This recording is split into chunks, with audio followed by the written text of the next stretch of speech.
அந்த பெண்களுடைய developments of woman இந்த சொசைட்டி அப்படின்னு பார்த்தோம்னா 8th செஞ்சுரியிலேருந்து 18th செஞ்சுரி வரைக்கும் ஒரு ஸ்டேஜா இருந்துச்சு. அதுக்கப்புறம் பார்த்தோம்னா 18th செஞ்சுரியிலேருந்து 1947 இண்டிபெண்டன்ஸ் டே வரைக்கும் ஒரு ஸ்டேஜில் இருந்தாங்க.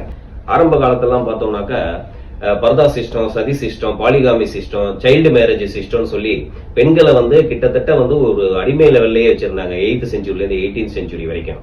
அதுக்கப்புறம் அவங்க வீட்டு வேலை செய்யறதுக்கு மட்டும்தான் அவங்கள பயன்படுத்திக்கிட்டு இருந்தாங்க. எல்லா விதமான வீட்டு வேலை பயன்படுத்துறது, சமூகத்தில் அவங்களுடைய நடமாட்டத்தையும் மிக குறைவா வச்சு எது செஞ்சாலும் தவறு, எது செஞ்சாலும் இது சரி கிடையாது அப்படின்னு பெண்களை கொஞ்சம் கொஞ்சமா ரொம்ப டிகிரேட் பண்ணியே வச்சிருந்தாங்க. ஆனா அதுக்கப்புறம் 18th செஞ்சுரிக்கு மேல பார்த்தோம்னாக்கா 1947 இண்டிபெண்டன்ஸ் டே வரைக்கும் பார்த்தோம்னாக்கா அந்த இண்டிபெண்டன்ஸ் பீரியட் வரைக்கும் டோட்டலா பெண்களுக்கு நிறைய டெவலப்மெண்ட்ஸ் கொஞ்சம் கொஞ்சமா ஸ்டார்ட் ஆக ஆரம்பிச்சிச்சு. உதாரணமா இந்த சதி சிஸ்டம் ஒழிக்கப்பட்டது, சைல்டு மேரேஜை குறைச்சாங்க, பர்தா சிஸ்டத்தை மாத்தினாங்க, அப்புறம் ரீமேரேஜ் சிஸ்டம் ஒன்று கொண்டு வந்தாங்க. ஹஸ்பண்டை இழந்துட்டாங்க அப்படின்னா அப்பெல்லாம் உடனே இமிடியேட்டா அவங்களும் தன்னுடைய லைஃபை முடிச்சுக்குவாங்க பெண்களும். ஆனா அதுக்கப்புறம் பார்த்தோம்னா அந்த முறையெல்லாம் ஒழிச்சு அதுக்கப்புறம் டெவலப் ஆகி அவங்க ரீமேரேஜ் சிஸ்டம் ஒன்று கொண்டு வந்தாங்க. ஈவன் 1947 நம்ம மேரேஜ் இண்டிபெண்டன்ஸ் டே பீரியட்ல எல்லாம் பார்த்தோம்னாக்கா அந்த பெண்கள் அந்த இண்டிபெண்டன்ஸ்ல நிறைய இடத்துல பார்ட்டிசிபேட்டே பண்ணாங்க.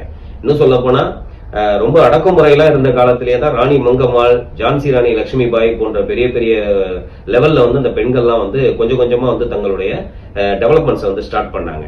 இப்போ 47 இண்டிபெண்டன்ஸ்க்கு அப்புறம் பார்த்தோம்னாக்கா 1950 நமக்கு இந்தியன் கான்ஸ்டிடியூஷன் சொல்லி நமக்கு ஒரு மிகப்பெரிய ஒரு பொக்கிஷம் நமக்கு கிடைச்சிச்சு அம்பேத்கர் அவர்களால.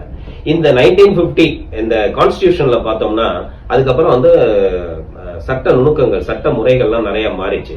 ஆர்டிகிள் 14 அப்படின்னு ஒண்ணு சொல்றோம், எல்லாமே அனைவரும் சட்டத்தின் முன் சமம் அப்படின்னு சொல்றோம். அதே மாதிரி ஆர்டிகிள் 15 பார்த்தோம்னா ஆண்கள் பெண்கள்ங்கிற டிஸ்கிரிமினேஷன்லாம் இருக்கக்கூடாது அப்படின்னு சொல்லி 15ல கொண்டு வரும், நோ டிஸ்கிரிமினேஷன்.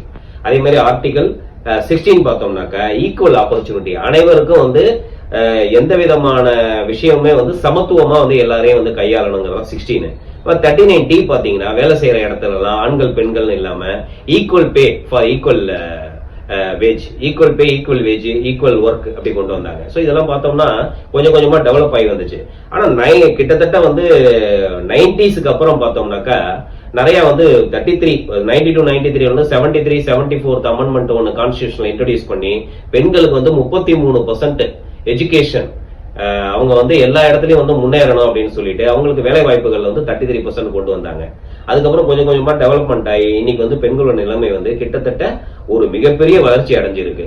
இன்னும் இவங்களுடைய இந்த இவங்களுடைய இந்த சொத்து உரிமையெல்லாம் இவங்களுக்கு எப்படி இருக்கு அப்படிங்கறத இன்னும் கொஞ்சம் எலாபரேட்டா பார்க்கணும்.